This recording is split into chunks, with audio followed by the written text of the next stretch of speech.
Now that Godzilla vs. Kong is out, shout out to Crave for what I watch it on, thought we could talk about my opinions on this movie and where I think it'll go next.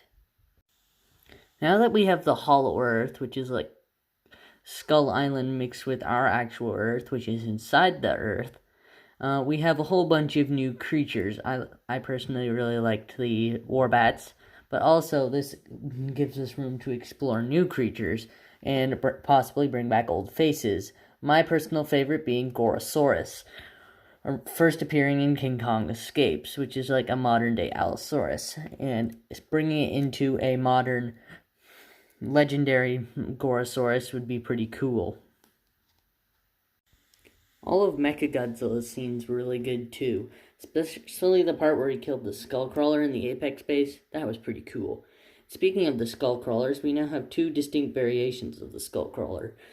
The Skull Island Skullcrawler, a lot of skulls in that sentence, like Rampart, which is the biggest of the big Skull Island Skullcrawlers, who maxed out around 90 feet long and almost the same height as 100 feet tall Skull Island King Kong.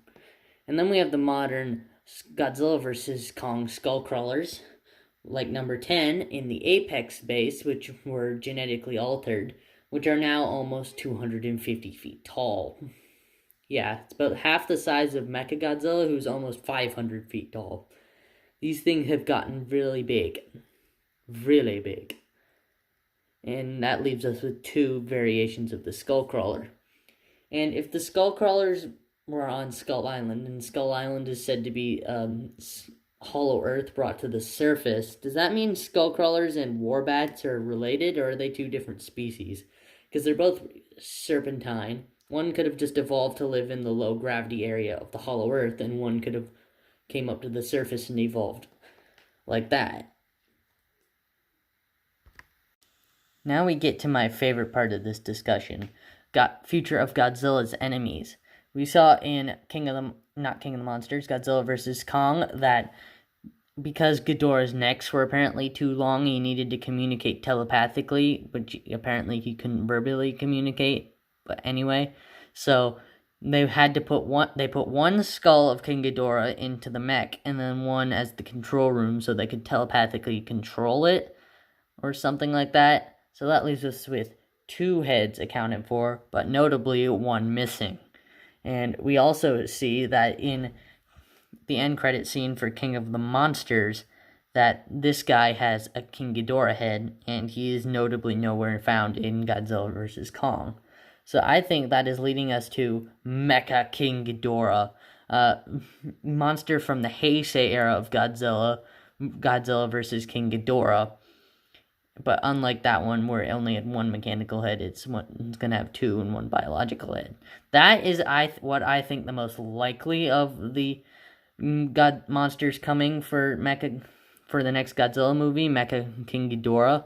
But there are also some other ones that have pretty strong evidence, like this one, where apparently Monarch scientist Dr. De La Rosa went on to claim that Monarch was developing not only mechanized giants on Skull Island, already tried to create organic titans in the past.